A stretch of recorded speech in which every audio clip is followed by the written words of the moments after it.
ఈరోజు ఈరోజు ఏంటంటే మనం ఒక విశిష్ట అని కూడా కాదు, అతి సాధారణమైన ఒక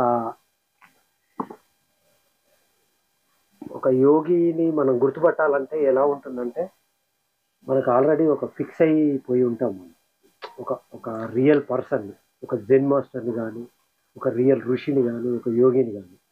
కానీ వాళ్ళు నిజమైన ఆ యోగి మనకు ఎదురైతే మనం గుర్తుపట్టలేము. అంత అతి సాధారణంగా, అనామకంగా, అన్నోన్ పర్సన్ లాగా ఉంటారు. అట్లాంటి వ్యక్తి నేను ఇక్కడ ఈ యోగ శిక్షణ తరగతులు, ఆయుర్వేద దాంట్లో ఈ గోశాలలో దీనికి సంబంధించి మాకు యోగా నేర్పించారు గురువు గారు. వారి సమక్షంలో కొంత అసలు ఏంటి అనేది కొంత మాట్లాడదాం అనుకుంటున్నాను. ఇక స్టార్ట్ చేస్తాను. నమస్కారం గురుగారు. అయితే గురుగారు, నేను మిమ్మల్ని చూడగానే అసలు ఈ మాటలు కూడా ఎందుకు మాట్లాడుతున్నానంటే, నేను చూశాను యోగా గురువులు, యోగా మాస్టర్లు చాలామంది చూశాను. కానీ వాళ్ళు ఓన్లీ యోగా అంటే, మీతో ఫస్ట్ మాట్లాడినప్పుడు మీరు అన్నారు యోగా అంటే ఈ ఆసనాలు, ఈ ఎక్సర్సైజులు ఇవి కాదు, అసలు యోగా వేరే ఉంటుంది, ఇదంతా పైన పైన ఆ స్థితిని చేరుకోవటానికి ఇవన్నీ స్టెప్ బై స్టెప్స్ అని చెప్పాను. అది కొంత ఎట్లా చెప్పండి కొంత. అంటే ఇక్కడ ఏమిటంటే, ఇప్పుడు యోగా అంటే మానవత్వం నుంచి దైవత్వానికి ప్రయాణించే మార్గం. అందులో ఏమిటంటే ఈ అభ్యాస యోగం అనేది, ఇప్పుడు మన ఒక ఎద్దు ఉంది. ఆ ఎద్దు ఏంటంటే లంగందాన్ని మనం కంట్రోల్ చేయాలంటే చేతిలో కొరడ ఉండాలి. ఒక ఏనుగుని కంట్రోల్ చేయాలంటే అంకుశం ఉండాలి. అలాగేంటంటే మూర్ఖత్వంతో ఉండేటువంటి మానవుని క్రమశిక్షణలో తేవాలంటే అభ్యాస యోగం. ముందు శరీరాన్ని నలగొట్టాలి, మనసును క్రమశిక్షణలో పెట్టాలి, ప్రాణాయామాలు ఇవన్నీ కూడా అంటే బాడీ మైండ్ అది బ్యాలెన్స్ చెయ్యాలి.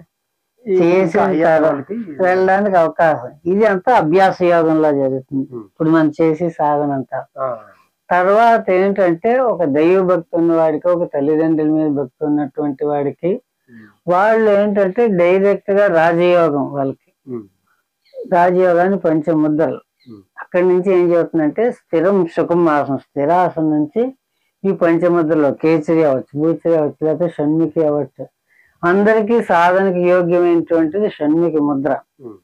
ఈ షణ్ముఖి ముద్రలో ఒక ఆత్మ దర్శనాన్ని కూడా, ఆ జ్యోతిర్దర్శనాన్ని ఒక 15-20 రోజులు సిన్సియర్ గా చేస్తే దాన్ని మనం అంత లోతుల్లోకి వెళ్ళచ్చు.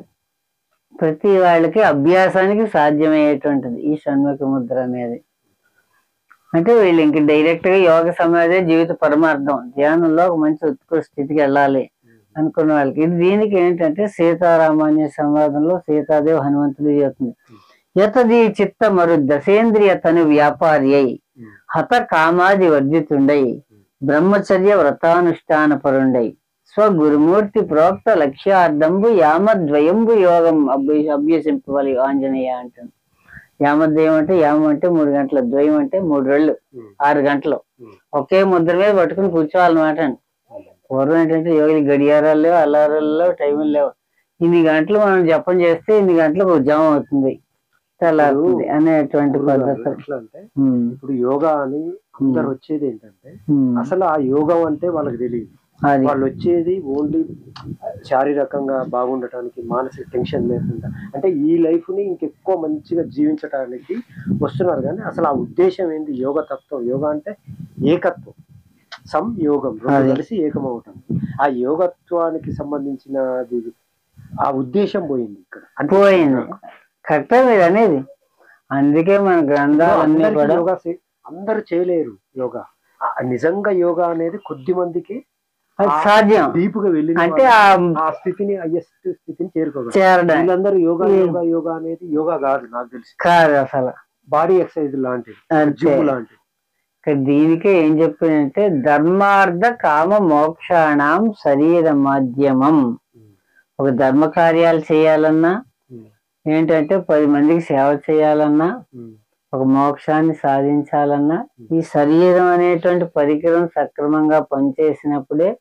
అంటే ఇక్కడ ఫైనల్ గా ఏంటంటే యోగులు చెప్పింది మోక్షాన్ని సాధించడమే జీవిత పరమార్థం. కానీ ఇప్పుడు వారి వారి స్థితిగతులకు అనుగుణంగా చెప్పాలంటే, మీరు ఒక ప్రొఫెషన్ లో ఉన్నారు, ఆ ప్రొఫెషన్ కి న్యాయం చేయాలన్నా సరే అంటే యోగ కర్మసు కౌశలం అంటుంది మన భగవద్గీత. అది ఆ పనిలో ఏకాగ్రత కావాలి. ఆ ఏకాగ్రత ఎలాగొస్తుంది అంటే ఇక్కడ ఏంటి, శారీరకంగా వీడు ఆరోగ్యంగా ఉండాలి, మానసికంగా ప్రశాంతతగా ఉండాలి. ముందు ఆ రెండు ఉంటే ఇక్కడి నుంచి ఫర్దర్ సెకండ్ స్టెప్ అడ్వాన్స్ అంతా కూడా. ఈ జనాలు అందరూ దీంట్లోనే కొట్టుకుంటున్నారు అన్నమాట. అసలు అక్కడితో మళ్ళీ స్టాప్ అయిపోతున్నారు. ఏదో నెల రోజులు చేస్తారు, గట్టిగా 2 నెలలు చేస్తారు, మరి కొద్దిగా ఫిజికల్ గా ఫిట్నెస్ వచ్చేసరికి మళ్ళీ వెనక్కి రీఫాల్ అయిపోతూ ఉంటారు. అక్కడి నుంచి కూడా దాని నుంచి ముందుకు ప్రయాణించడానికి పుట్టిన ప్రతి మనిషి పరమావధి కూడా అల్టిమేట్లీ ఫైనల్ గా అల్టిమేట్ చేరాలనేది. అది చేరనంత వరకు మళ్ళీ ఈ జనరేషన్ లో తిరగడం, ఈ చక్రంలో ఈ సైకిల్ అది అసలు వస్తుంది. అయితే నా ప్రశ్న ఏంటంటే, చెప్పండి, ఇప్పుడు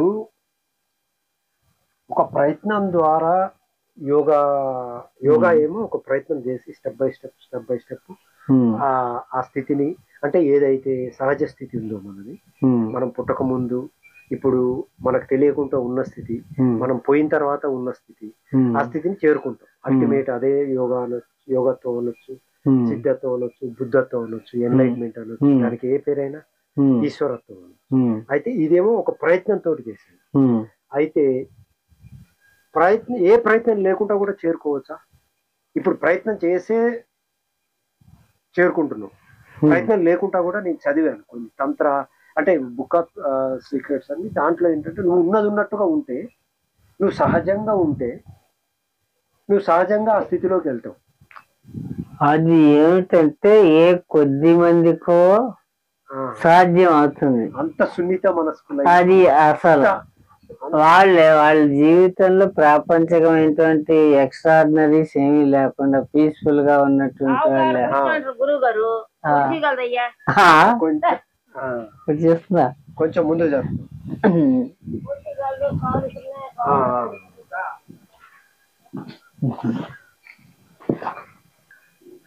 ఇది మన ప్రయత్నం ద్వారా యోగా. అసలు ఏ ప్రయత్నం లేకుండా అంటే సరెండర్, అంటే మెట్లు బై మెట్లు ఎక్కటమేమో యోగా. ఏ ప్రయత్నం లేకుండా జస్ట్ నువ్వు దానికి లొంగిపోవటం, ప్రకృతికి లొంగిపోతే కూడా జస్ట్ సడన్ ఎన్లైట్మెంట్ కూడా యోగత్వంలో చేరుకోవచ్చు కదా. అంటే ప్రయత్నం ద్వారా చేరుకోవచ్చు. ఇక్కడ ఏంటంటే శరీరం ఒక స్థితిలో ఏమైనా చిన్న అనారోగ్యం ఇటువంటివి ఏమైనా వస్తే దానికి తట్టుకుని మళ్ళీ ముందుకెళ్ళేటువంటి స్థితి చాలా తక్కువ ఉంటాయి. దాన్ని ఎదుర్కోగలగడానికి అభ్యాసం. చాలా మందికి అక్కడ అదే సమస్య అవుతుంది, శారీరకంగా మానసికంగా. అదే వాళ్ళు ఎంత యోగాల్లో 10 నెల రోజులు 2 నెలలు ఉండేటువంటి సమాధిలో ఉండే వాళ్ళు కూడా శారీరకంగా చిన్న సమస్య వచ్చేసరికి మళ్ళీ ఏంటంటే దాన్ని కోలుకోవాలంటే మళ్ళీ ఎంత టైం పడుతుంది. వీళ్ళు ఏంటంటే ఒక పూట 2 పూటల్లో మళ్ళీ మామూలు స్థితికి వచ్చేయగలుగుతారు యోగా అభ్యాసంతో ఉన్నటువంటి వాడు. అది దానికోసం ఈ అభ్యాసం అంటే ఇక్కడ ఇది రాజయోగ మార్గం అన్నారు. అందుకే ఇప్పుడు పీఠాధిపతులు వాళ్ళు ఉన్నారు. వాళ్ళు ఏంటంటే ఒక మంత్రాన్ని పట్టుకుని 2 నెలలు 3 నెలల్లో యోగాలో మంచి స్థితిలోకి వెళ్ళిపోయిన వాళ్ళు ఉంటారు జప తపం ద్వారాను. కానీ ఏంటంటే వాళ్ళ శరీరాలు వాళ్ళ చెప్పు చేతల్లో ఉండవు. అర్థమవుతుంది. వాళ్ళు 2-3 మనుషులు లేవదీయాల్సిన పరిస్థితులు వస్తున్నాయి ఎంతో మందిని చూస్తేనే. అసలు ఈ పీఠాధిపతులు వీళ్ళందరినీ కూడా ఇక్కడ అభ్యాస యోగం అనేది ఏంటంటే ముందు నీ శరీరాన్ని మనస్సుని నీ అధిపాజ్యంలో పెట్టుకుంటూ ఆ దైవత్వాన్ని పొందడం, దీని ద్వారా 10 మందిని మార్గదర్శకం చేయడం, అది ఇక్కడ యోగ తత్వం. అసలు నాకు ఒక చిన్న డౌట్ ఏంటంటే, అసలు పుట్టిన పిల్లవాడు ఒక యోగిగానే ఉంటాడు కొన్ని నెలల వరకు, ఒక 2-3 నెలలన్నా ఆ స్థితి యోగి స్థితి కూడా ఒకటేనా? అయితే ఆ స్థితి కోల్పోయి మళ్ళీ అదే స్థితికి రావటానికి ఈ ప్రయత్నం. ఆ స్థితి కోల్పోకుంటుంటే ఉంటే బాగానే ఉంటుంది. అది అసలు అంటే ఆ స్థితి కోల్పోయి మళ్ళీ వేరే దాంట్లో పడి, ఈ మాయా దీంట్లో పడిపోయి అప్పుడు అల్లాడిపోతాం. అరే అసలు ఇది కాదుగా, ఎప్పటికీ దీంట్లో సంతృప్తి ఉండదు. ఎప్పుడు ఒకటే ఒక ఒత్తిడి, ఒక ఆర్భాటం, ఒక అసంతృప్తి. అంతే. ఇదంతా నీకు నీ తనివి తీరటానికి, అంటే నువ్వు నీ సహజ స్థితి అనే ఒక దాన్ని అది రానంత వరకు నీకు ఉండనే ఉండదు, ఇందులోనే కొట్టుకుంటూ ఉంటారు. ఇంకా ఆ సహజ స్థితి మళ్ళీ పొందితే అది అప్పుడు ఇది పరమార్థం కాదని వెళ్ళగలుగుతాడు అందులోకి. అది అసలు దాని మీద ఏంటంటే ఎంతో జిజ్ఞాస, తపన, ఆర్తి ఇవన్నీ ఉండాలి. ఏదో వ్యయం లగ్నాలు ఆసనాలు చేసి వచ్చేమంటే వచ్చేది. అది ఇప్పుడు ఉన్న ప్రస్తుతంలో నేను గమనించింది, నేను చూసింది ఏంటంటే గురుగారు, అది యోగా సెంటర్, యోగాలు కొన్ని లక్షల సెంటర్లు ఉన్నాయి దేశంలో. అన్ని కూడా వాళ్ళకి ఎంతవరకు ఈ యోగా ఆ తత్వం అనేది తెలుసు అనేది నాకు. ఎందుకంటే యోగా అంటే కామన్ గా అంటే శారీరకంగా ఆసనాలు ఇవే గుర్తొస్తున్నాయి, కానీ యోగా ఉద్దేశం ఏంటి? యోగం అంటే ఆ ఏకత్వాన్ని, నువ్వు ఏకత్వంలోంచి వేరుపడి మళ్ళీ ఆ ఏకత్వంలో చేరుకోవటం. దానికోసం ఇక్కడ ఆసనాలు, పతంజలి యోగాలో కూడా నాకు తెలిసినంత వరకు స్థిరం సుఖం ఆసనం అంతే. ఒక్క ఆసనం అన్నదానికి ఒక్క సూత్రం మాత్రమే ఉంది అంతే. కానీ అసలు యోగా అంటే ఆసనాలు అన్నట్టుగానే మరి వీళ్ళు చేస్తున్నారు. అసలు యోగా అంటే అది కాదు కదా, అదేం కాదనే కదా. కాకుంటే నీ బాడీ, అందరికి బాడీలు చక్కగా ఉండవు, అది మైండ్లు చక్కగా ఉండవు. అందుకే ఇది అవసరం, బాడీ చక్కగా అయితే అది బాడీని ఒక పద్ధతిలో కరెక్ట్ చేసి ఆ స్థితికి తీసుకురావడం కోసం. అది బాడీ కరెక్ట్ ఆల్రెడీ ఉంటే ఇక దీంతో పనేం లేదు అసలు. అది అసలు ఒక 2-3 గంటలు మీరు స్థిరంగా సుఖంగా కూర్చోగలిగే స్థితి, స్పైన్లుగా స్ట్రెంగ్త్ ఉంటే ఇంక ఈ అభ్యాస యోగంతో అక్కడి నుంచి ప్రాణాయామం, ప్రత్యాహార, ధారణ, ధ్యాన, సమాధి డైరెక్ట్. అది అసలు దాని స్టెప్ బై స్టెప్ అట్లా వస్తుంది. అది అసలు ఓన్లీ ఆరోగ్యానికి, ఈ లావు తగ్గించుకోవటానికి, వాటికి, షుగర్ కి, వీటికి కాదు యోగా. యోగా వేరే ఉంటుంది. గారు ఇక్కడ ఆ యోగా కోసం తన డెడికేటెడ్ అయిపోయింది. అసలు యోగత్వం అంటే ఒక జెన్ మాస్టర్ అనుకోవచ్చు గురుగారు. నేను చాలా ఇదే కాదు, నేను చాలా డీప్ గా మాట్లాడాను గురువు గారితో. చాలా ఈ 7-8 రోజులలో ఒక 2-3 సార్లు కొంత డీప్ గా మాట్లాడితే నాకు అర్థమైంది ఏంటంటే, చాలా సింపుల్ గా ఉంటారు రియల్ యోగులు, రియల్ గురువులు. వాళ్ళని అసలు గుర్తుపట్టలేము కూడా. ఆ షోయింగులు, ఆ ఆసనాలు, ఆ వ్యవస్థ, ఆశ్రమాలు, ఇవన్నీ కూడా ఒక నిజమైన సాధకునికి ఆటంకంలా, ఒక స్టేజ్ లో ఆటంకమే అనిపిస్తుంది. ఇవన్నీ ఇనుపు సంకటి లాంటివి అన్నారు హిమాలయ యోగులు వాళ్ళని. అసలు హిమాలయ యోగి రామాన్ని తీసుకొచ్చి కంచి కామకోటి పీఠానికి, శంకరాచార్య పీఠాధిపతి చేస్తారు. ఆయనకి 24 గంటలు ధ్యానం చేసుకోవడానికి సమయంలో కూడా 24 గంటలు ఎవరో ఒకళ్ళు కాళ్ళ మీద పడదాం, అది చేయడం చేస్తుంటే మర్నాడు ఒక రోజు చూసి 2వ రోజు వెళ్ళి పడిపోతాడు. ఇవన్నీ విఘ్న ఆటంకాలు అని చెప్పేసి ఏం వద్దని చెప్పి. మరి ఇప్పుడు ఈ ఆశ్రమాల్లో పెద్ద పెద్ద గురువులు, లక్షల మంది శిష్యులు, పెద్ద బిల్డింగ్స్, పెద్ద పెద్ద డబ్బు ఖర్చు చాలా ఉంది. అసలు దీనికి దానికి ఏమన్నా సంబంధం ఉందా గురువు? ఏ సంబంధం లేదు. దేని జనాలు అట్రాక్ట్ ద్వారా 10 మంది ద్వారా వాళ్ళ లైఫ్ సుఖంగా లీడ్ చేసుకోవడం కోసమే ఇవన్నీ. అసలు అంటే ఒక స్థాయికి వెళ్ళిపోయిన వాళ్ళకి ఏంటంటే ఆడంబరాలు కానీ, ఉపన్యాసాలు కానీ ఏముండవు అసలు. వాళ్ళు ఏంటంటే సరిగ్గా చెప్పాలంటే విద్య, శిక్షణ, గురు శిష్య సంబంధంలో మీకు గురువుకి ఒకళ్ళిద్దరు ఆ విధంగానే పూర్వం విద్య ఉండేది. అది వేల మందికి ఉపన్యాసాలు, లెక్చర్ల రూపంలో ఎక్కడ మన విద్య ఎక్కడా లేదు. సమూహానికి, గుంపుకి, దానికి కాదు అసలు ఆధ్యాత్మిక. అది ఇండివిజువల్ వ్యక్తితో ఒక శిష్యుడు, 5గురు, 20-30 మంది శిష్యుల కంటే ఎక్కువ ఉండరు. ఇట్లా లక్షలే గుంపులు వేల మంది ఉంది. ఇది ఏం ఆధ్యాత్మికత అనిపిస్తుంది నాకు. నాకైతే అది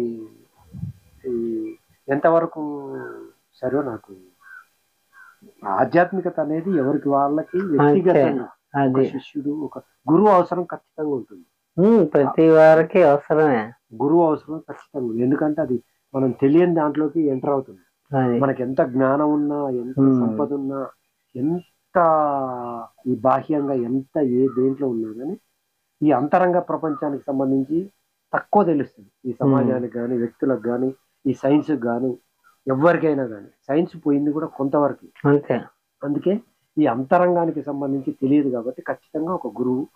ఆ గురువు అంటే భౌతికమైన గురువే ఉండాలా, లేకుంటే గురువు యొక్క ఇప్పుడు ఏకలవ్యుడు ఉన్నాడు, భౌతికంగా గురువు లేకున్నా కానీ తను సాధించింది అంటారా? ఖచ్చితంగా ఉండాల్సిందేనా భౌతిక గురువు? మీకు అంత జిజ్ఞాస ఉండి మీకు తప్పనుంటే గురువు కూడా మిమ్మల్ని ఎత్తుకుంటూ వస్తారు. అసలు ఆ శివుడు ఏ గురువు వస్తారని చెప్తారు. అసలు అది అసలు అవసరం అయితే ఉండరు కొంతకాలం భౌతికంగా, ఒక స్థాయి వరకు అవసరం ఉంటుంది. అట్లా ఏదో ఒక రూపంలో మనకు ఆ స్థాయి, ఆ సమయం, ఆ సందర్భం, ఆ పీక్స్ కి వచ్చినప్పుడు అది దొరుకుతాడు. శిష్యునికి గురువు, గురువుకి శిష్యుడు. అది ఆ క్రమంలో దాన్ని నేర్చుకుంటాను. అంటే ఇప్పుడు గురువు గారి గురించి కొంత, గురువు గారికి ఇప్పుడు వారు ఆశ్రమ దాంట్లో బ్రహ్మచర్య అంటే మ్యారేజ్ ఏమీ చేసుకోలేదు గురువు గారు. ఇప్పుడు 60 అట్లా ఉన్నాయి. అంటే టోటల్గా దానికోసం డెడికేటెడ్ అయ్యి, ఇప్పుడు యోగా అంటే ఎంఏ యోగా చేసి ఒక సెంటర్ పెట్టి లేదా ఒక జాబ్ చేస్తూ ఇది కాదు. ఆయన ఎంత సింపుల్గా ఉన్నాడంటే ఒక జెన్ మాస్టర్ అంటే ఇట్లుంటాడు. చూడండి ఇప్పుడు మీరు ఎంత సింపుల్గా మాట్లాడుతుందో, ఎంత అసలు ఎలాంటి ఏది లేదు. ఇది కూడా నా బలవంతం మీద ఇట్లా అంటే ఏదో ఇంకా నా మీద ప్రేమతోటి ఇది అంగీకరించింది. కానీ సింపుల్గా ఒక చిన్న ఎవ్వరికి తెలియదు, ఏదో కొద్ది మందికి నిజమైన మళ్ళా ఈ నిజమైన ఆ ఎసెన్స్, ఆ యోగా తత్వాన్ని, ఆ యోగాని, ఆ అల్టిమేట్ స్టేట్ని ఇట్లాంటి వాళ్ళ ద్వారా మనకి అసలు యోగా అనేది అర్థమవుతుంది అని నేను గురువుగారితో కొంత మాట్లాడాలని ఇక్కడికి తీసుకొచ్చి మాట్లాడించాను అన్నమాట. గురుగారు మీ గురించి ఏమన్నా చెప్పుకుంటే, మీరు ఎప్పుడు స్టార్ట్ చేశారు? చిన్న వయసులోనా, లేకుంటే మీకు ఎట్లా ఈ ప్రేరణ కలిగింది? మాకంటే ఏంటంటే మా చిన్నప్పటి నుంచి మా అమ్మగారి దగ్గర నుంచి కార్తీక మాసం 3 గంటలు లేవడం, కార్తీక మాసం స్నానాలు చేయడం ఇలా చేసేవాళ్ళం. అప్పుడు మాకు 5-6 సంవత్సరాలు ఇప్పుడు ఏంటంటే మా ఇంట్లో ఏంటంటే ఒక నటరాజారావు గారిని, ఆయన బ్రాహ్మిన్సే, మా ఇంట్లో ఉండేవారు అనమాట. ఆయన హెల్త్ డిపార్ట్మెంట్ లో సూపర్వైజర్ గా చేసేవారు. ఆయన ఏంటంటే అప్పుడు మాకు 5 సంవత్సరాలు, మా బ్రదర్ వాళ్ళకి ఆయన ఏవో ఆసనాలు అవి నేర్పేవారు అనమాట. మాకు ఎలా ఉంటుందంటే ఎవరు లేదు, మా ఫాదర్ రోజుకి ఒక 50-60 కిలోమీటర్లు సైకిల్ మీద తిరిగి ఆయన ఎక్కడికి వెళ్తే అక్కడికి ఆయన మళ్ళీ కూడా తీసుకురావడం చేయడం. ఇలా మాకు ఇష్టపెక్కిపోయి ఏంటంటే ఆకలి దప్పకి కూడా లేకుండా ఇంకా తిరిగి వచ్చి అలా పడుకునేవాళ్ళం. అసలు కళాశాలకి ఇంకా కొద్దిగా వెళ్ళటకి చిన్న ఇబ్బంది ఉంటే అప్పుడు ఈ చిన్నప్పుడు చూసిన సాధన గుర్తొచ్చి మేము ఏంటంటే అసలు ఇంకా 10th ఇంటర్మీడియట్ స్థాయిలో అప్పుడు దీన్ని మళ్ళీ స్టార్ట్ చేసాం అన్నట్టుంది. అసలు అది అసలు అంటే ఇప్పుడు 30-35 సంవత్సరాలు, 10-15 సంవత్సరాలు ఏకలవ్యంలో సాధన చేసాం. ఆ తర్వాత మనం ఎంతవరకు వెళ్ళామని చెప్పేసి ఎవరన్నా ఉన్నారా అని వెతికితే అప్పుడు ఈ విజయనగిరి గురువు గారు ఏంటంటే, విజయనగిరి యోగ చైతన్యారాం ఉంది కదా, ఎక్కడ ఇప్పుడు భీమిలి యోగా కాన్షియస్నెస్ ట్రస్ట్ తోటి విజయనగిరి ఇలా విజయనగరం దగ్గర కోరుకొండ దగ్గర జామి మండలం అక్కడ ఇలా ఏంటంటే ఆయన ఏంటంటే హిమాలయ గురు సాంప్రదాయం ఉందన్నమాట. అప్పుడు ఆయన ఏంటంటే ఆయన ఇప్పుడు స్వాతంత్రానికి ముందుని ఆయన ఏంటంటే ఒక స్కూల్, ఎలిమెంటరీ స్కూల్ టీచర్ దగ్గర నుంచి ఒక ప్రిన్సిపాల్ అయ్యి రిటైర్ అయిపోయి స్వాతంత్ర యుద్ధాల్లో కూడా పాల్గొన్నాయని అనమాట. ఆయన ఏంటంటే హిమాలయ గురు సాంప్రదాయంలో ఆయన సాధన చేస్తూ 30-35 సంవత్సరాలు సాధన చేస్తున్నారు అనమాట. చేస్తూ ఇంక రిటైర్ అయిపోయాక హిమాలయాలో వెళ్ళిపోవాలనుకుంటే వాళ్ళ గురువు అన్నట్టు నువ్వు ఎక్కడికి వెళ్ళవలసిన పని లేదు, ఎక్కడి నుంచే నువ్వు యోగా విద్యను 10 మందికి పని. ఆయన ఏంటంటే 30-35 సంవత్సరాలు ఆయన సాధన చేస్తారని రెండో మనిషికి కూడా తెలియదు అనమాట. అది సాధన అంటే ఇప్పుడు 4 రోజులు 10 రోజులు చేసిన దగ్గర పబ్లిసిటీలు, వ్యవహారాలు ఇది హంగామాలను మెడిటేషన్ అలాగైతే అప్పుడు నేను రిటైర్ అయిపోయి శాంతి ఆశ్రమంలో కొన్నాళ్ళండి. అక్కడ ఒక 2 సంవత్సరాలు అక్కడ ఏంటంటే ఒక యోగా హాలు గీలు అయినా క్రియేట్ చేసి అక్కడ ఏంటంటే శాంతి ఆశ్రమం కత్తిపూడి దగ్గరది తోటపల్లి అని కత్తిపూడి దగ్గర నుంచి లోపలికి శంకవరం ఆ రూట్ లోంచి శంకవరం మండలం లోపలికి వెళ్తే అక్కడ ఒక సెక్రటరీగా ఉంటూ ఇక్కడ యోగా అది అక్కడ నేర్పించేవారు అనమాట. నేర్పించే ఇంకా అక్కడికి ఏంటంటే పులోమని విజయసాయి వాళ్ళు వీళ్ళు కూడా అందరూ అది మొత్తం 200 ఎకరాలు ఎంత ఉంటుంది ఆశ్రమం. అలాగైతే అక్కడ ఏంటంటే అక్కడ నేర్పిస్తుంటే విజయసాయి నుంచి కూడా పులోమని వచ్చేవారు. అసలు ఏంటంటే అది ఒక వ్యవస్థ పెరుగుతుంటే ఎలా ఉంటుంది, ఈ కమిటీ బోర్డులు ఈర్షీలు అసీలు పెరిగిపోయి దాంట్లో కూడా అన్ని మొదలవుతుంటే ఇంకా ఆయన విశ్వకు వచ్చేస్తే గురువు గారు వాళ్ళ ఊళ్ళోనే ఒక పబ్లిక్ ప్రాసిక్యూటర్ అనమాట. గురువు గారు ఊళ్ళో ఆయన విజయనగిరి ఆయన ఒక లాయర్ గారు ఏంటంటే ఒక 4 ఎకరాలు భూమి ఇచ్చారనమాట. అప్పుడు 95-96 లో ఇక్కడ స్టార్ట్ చేశారు అనమాట విజయనగిరిలో.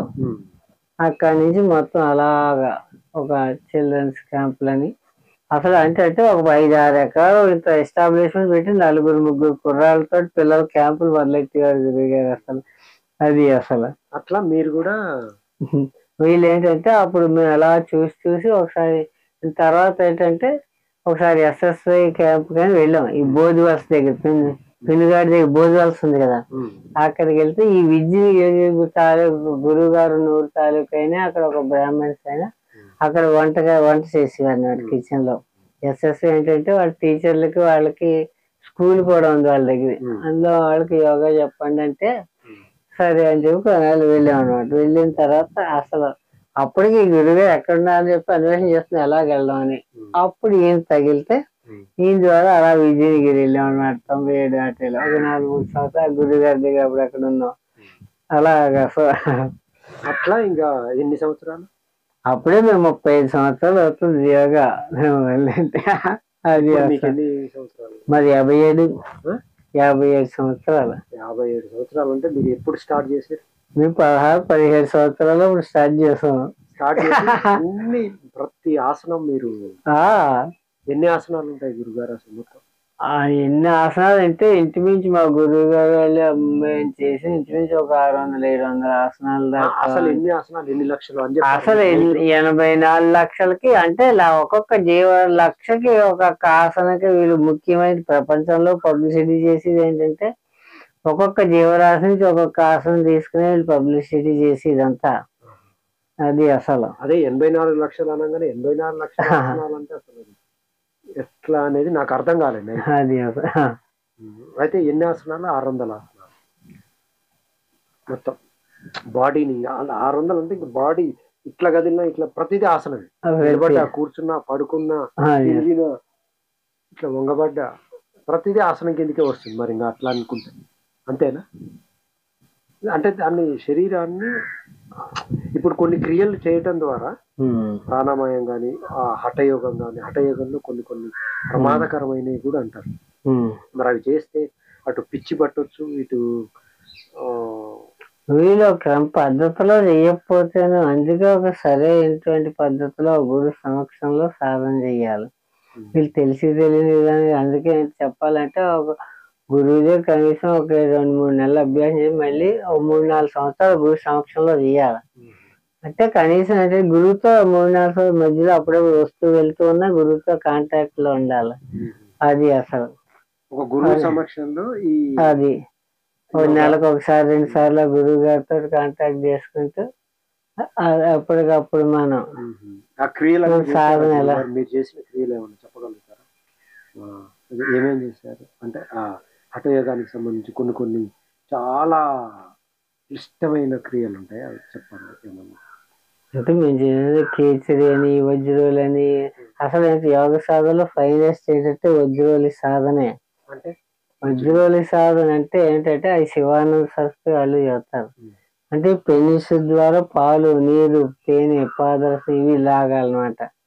లాగాలి. వజ్రోలి సాధన అంటే ఏమిటంటే ఇది లాగడం, ఇది ఫస్ట్ ప్రిలిమినరీ స్టెప్. ఇప్పుడు ఏంటంటే దీని యొక్క ఇన్నర్ కాన్సెప్ట్ ఏంటంటే ఒక గృహస్థంలో ఉన్నవాడు ఏంటంటే గృహస్థంలో ఒక ఆకర్షణీయమైన దృశ్యాన్ని చూసేసరికి ఇంద్రియాలు చదివించి వీడు అక్కడే నాడీ మండలం కమాండ్ లేక నిశ్చైతన్యం అయిపోతున్నాడు, నిర్వీర్యుడు అయిపోతున్నాడు. అక్కడ ఇది ఎక్కడైతే వీడు నిర్వీర్యం అయిపోతున్నాడో దాన్ని సాధనంగా తీసుకుని దీన్ని అంతర్ముఖం చెయ్యాలన్నారు. తెలిసిన అంటే ఇక్కడ ఏంటంటే వీర్యాన్ని ఇంకా ఏంటంటే చెప్తున్నా పూర్తవనివ్వండి. ఇక్కడ ఏంటంటే ఒక గృహస్థ జీవితంలో ఉన్నటువంటి వాళ్ళు ఏంటంటే ఇక బాగా సంసారం పిల్లలు ప్రధానం కాదు, యోగమే ప్రధానం అని అవతల వాళ్ళు కూడా అనుకుంటే కొంతమంది అటువంటి వాళ్ళు యోగులు ఎంతో మంది ఉన్నారు, యోగులు తెలిసిన. అటువంటి సందర్భంలో ఏంటి స్త్రీ పురుష సంగమం చేసినప్పుడు ఒక సిరంజ్ ఏం చేస్తాం, సీసాలో మందుని పాలని నీరుని కలిపి ఎలా లాగుతాం, అలాగ సంగమంలోంచి స్త్రీ యొక్క శోణితాన్ని పురుషుడి యొక్క వీర్యాన్ని కలిపి ఊర్ధ్వంగా ఎవడు తీసుకెళ్ళగలుగుతాడో వాడు సన్యాసుల కన్నా వీళ్ళందరికన్నా మహాయోగి అవుతున్నాడు. భూత భవిష్యత్ వర్తమానాలన్నీ కూడా తెలుసుకునే ఇది శివయోగంగా చెప్పుకొచ్చింది అనమాట. దీన్ని కొంతమంది దీన్నే తాంత్రికం అని చెప్పేసి చెప్తూ ఉంటారు. అసలు అంటే మళ్ళీ కొన్ని గ్రంథాలు అన్నింటిలోనే ఇవ్వలేదు, మూలం ఏంటంటే అతియోగ గ్రంథాల్లోనే దీని గురించి చెప్పుకొచ్చాను. ఇది శివయోగంగా చెప్పింది అసలు. అంటే మన సంస్కృతిలో వాళ్ళు పిల్లల కండం ఇది ప్రధానం కాదు అసలు, దాని మీద కంట్రోల్ లేక కుటుంబ నియంత్రణ ఆపరేషన్లు ఎందుకు. మీకు ఈ నవళి ఉద్యానం వింటున్నారా, ఉద్యాన బంధం మహాముద్ర ఇవన్నీ ఊర్ధ్వరేతస్కు రావడానికి ఈ శుక్ల శ్రోణితాలు రెండు పిండాశయం అండన కోసంలో ఉన్నప్పుడు పిండం తయారవుతుంది. అవి మళ్ళీ ఏంటంటే ఉద్యాన బంధం నవళి అయినప్పుడు ఈ ఎనర్జీ అంతా ఊర్ధ్వంగా వెళ్ళిపోతుంది అనమాట. అప్పుడు అది స్పిరిచువల్ పవర్ గా మారిపోతుంది. అంటే అది ఎక్కడి నుంచి అది యోగత్వాన్ని చేయకుండా దాన్ని యోగంగా మార్చుకునేటువంటి విధానం ఇదంతా.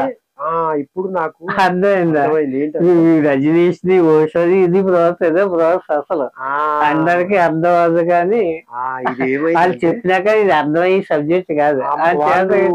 దాని తప్పు దారిలో పడే చెప్తున్నాం కదా.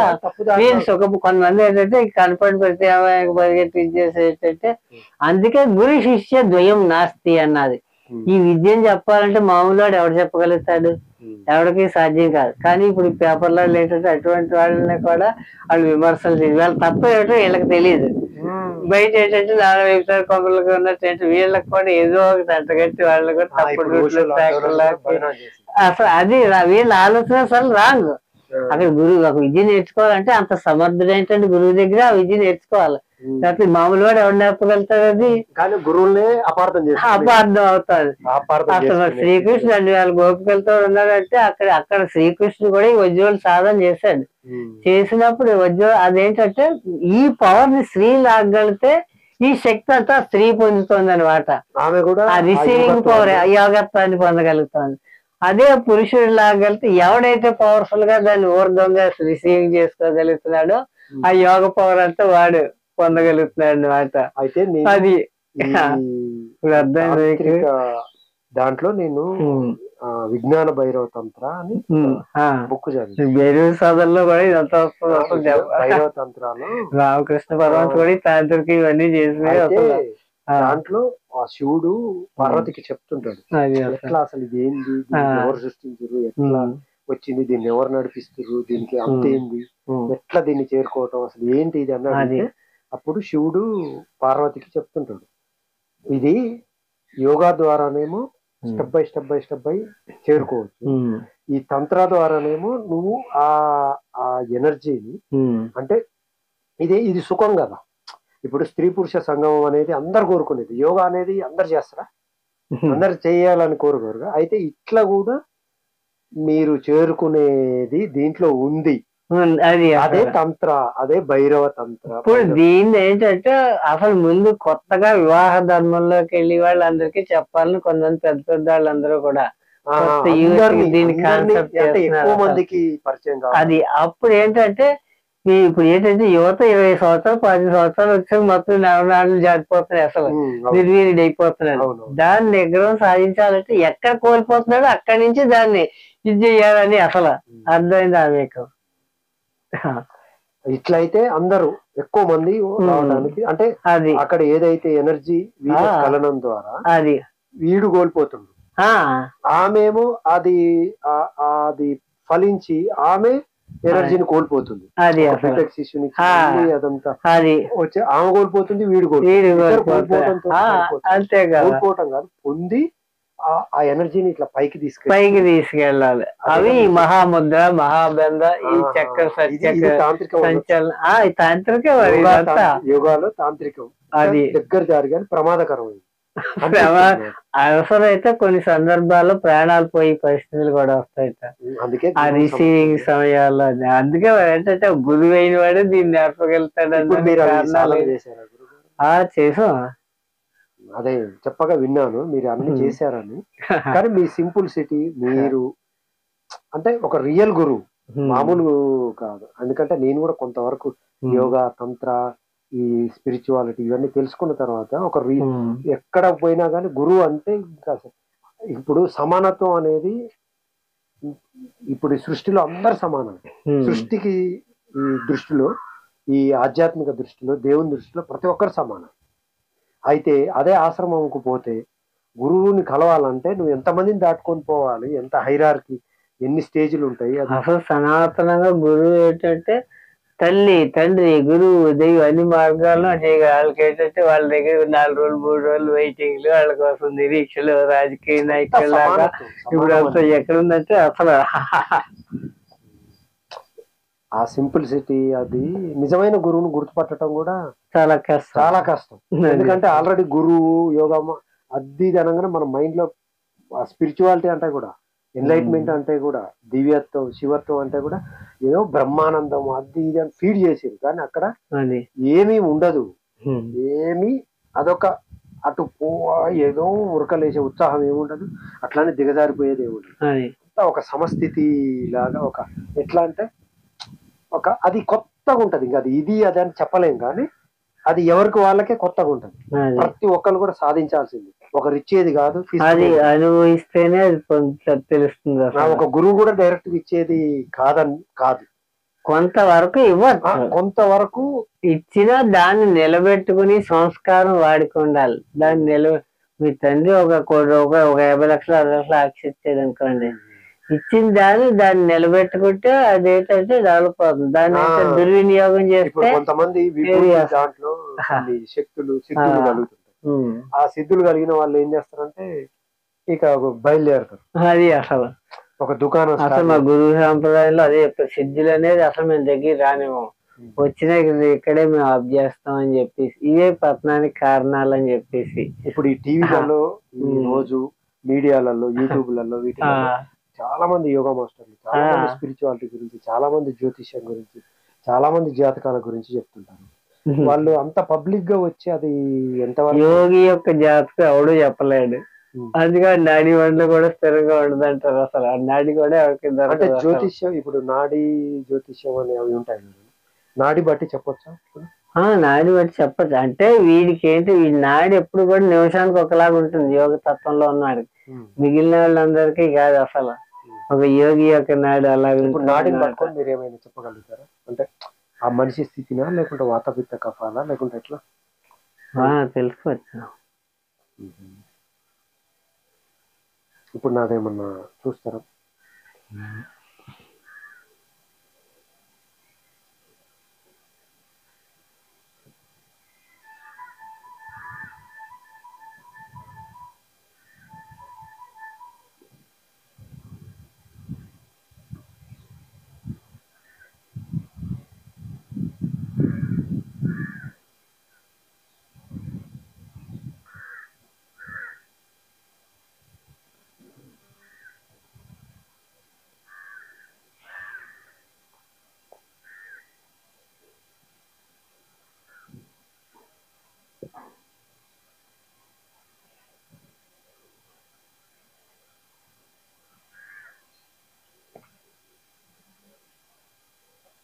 మీ దాంట్లో పైచేతత్వం ఎక్కువ ఉంటుంది.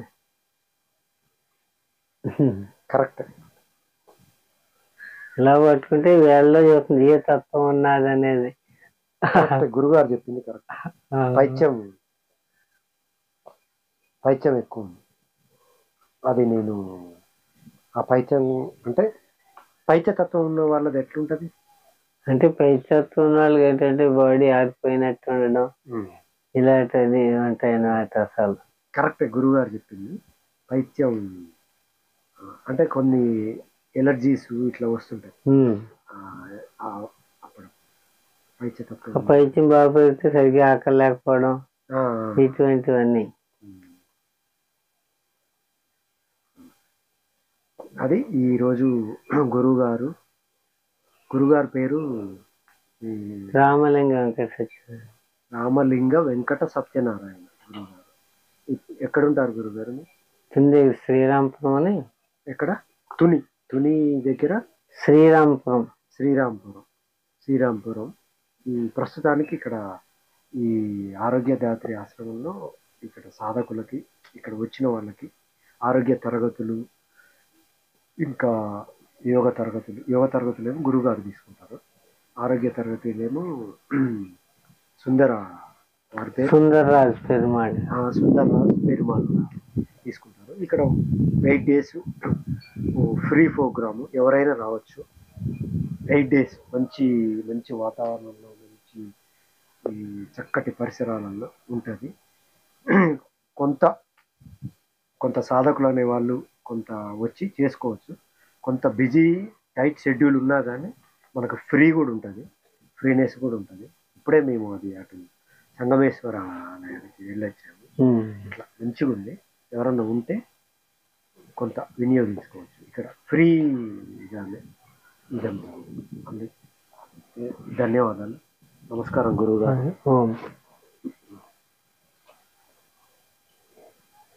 మీరు వ్యవసాయం మీద అసలు ఇంట్రెస్ట్ అంటున్నారు కాబట్టి దీని మీకు ఇక్కడ ఎంత ఉంటుంది మీరు చేసేది? నాకు వ్యవసాయం మీద ఇంట్రెస్టే కానీ ఆ వ్యవసాయం నా చేతుల్లో లేదు. అది దాన్ని ఎవరికైనా అప్పుడే బయటికి రాగలరా అది నేను అంటున్నా.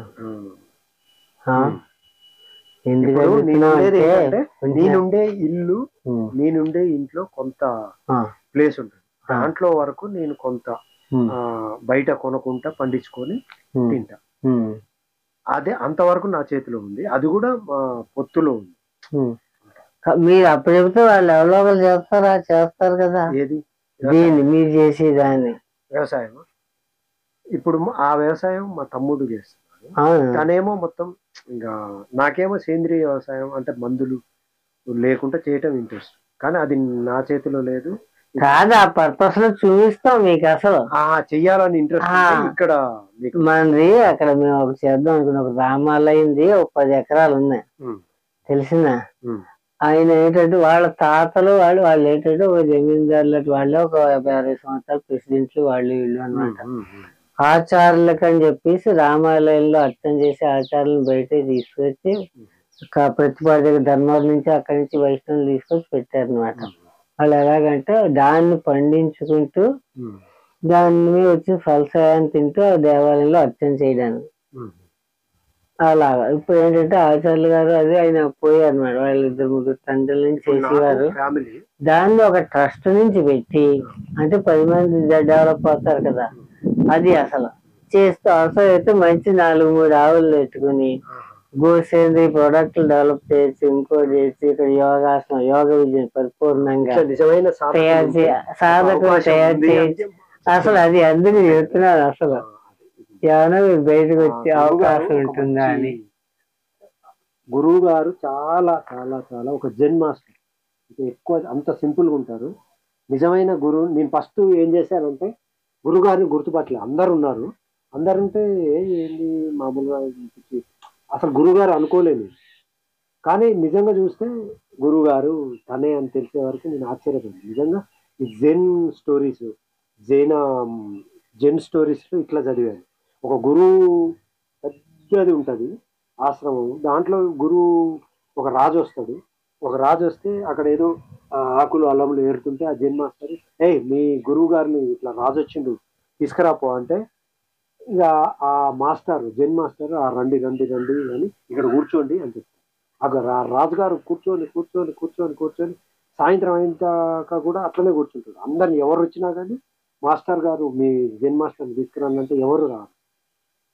ఇంకా జెన్ మాస్టర్ తీసుకురండి అనగానే ఒక రూమ్కి తీసుకుపోతే ఆ పొద్దున ఆకులు అలములు ఏరి మామూలుగా చింపిరి మామూలుగా ఒక కండవ కట్టుకున్న జెన్ మాస్టరే పొద్దున మీరేనా అసలు మీ లోపల ఏముంది, మీరు ఇదేంటి ఎంత సింపుల్, అసలు మిమ్మల్ని మీరు పని మనిషి కూడా అనుకోలేదు, పని మనిషికి అంత హీనంగా ఉన్నారు, మీరు జెన్ మాస్టర్ ఏంటి అని అట్లాంటి సింపుల్గా ఉంటారు జెన్ మాస్టర్. ఎవరైనా రియల్ వ్యక్తులు మనం గుర్తుపట్టాలి. అది అది తనలో కనిపించింది నాకు. యోగ తత్వం రోజుకి వెళ్తే మల మూత్రాలు మనం రుచి చూడగలగలుగుతాం. వాళ్ళు మురికాలో నీళ్లు కూడా అమృతంగా సేవించగలుగుతారు. అసలు ఇది శుద్ధం అశుద్ధం అనేది ఏమి లేదు. వాళ్ళు అవధూతలు అంటే బాగా ఉన్మత్త పిశాచులు అంటుంది. అది అసలు ఏం చెప్తా ఇప్పుడు జనానికి అంతా అర్థం కాదు. అసలు అంతా చాలా డెప్త్ సబ్జెక్ట్. యోగా మెడిటేషన్ అంటే వాళ్ళు మామూలుగా పైనే వస్తుంటారు, ఏది శారీరకంగా మానసికంగా మంచిగా ఉంటే చాలా అనుకునే వస్తుంటారు. కానీ ఇది కాదు, ఇది దాటిన తర్వాత ఉంటుంది అసలు. అది దానికోసం కట్టుబడి డెడికేషన్ తోటి ఉంటే అప్పుడు అల్టిమేట్ ఏదో ఆ సహజ స్థితిని పొందుతుంది. మీకు అటువంటి ఆశ ఇవన్నీ తిరిగినా అంత గమ్యం ఎవరు ఏం దొరకవు. అందరి ప్రచారాలు అవి ఇవే తప్ప. అవును, ధన్యవాదాలు. ఇప్పుడు గురువు గారు నేను ఇక్కడ ఈ గోశాల దగ్గర ఇలా మాట్లాడుకుంటూ ఇలా ఉన్నారు. ఇది గోశాల, ఈ గోవులు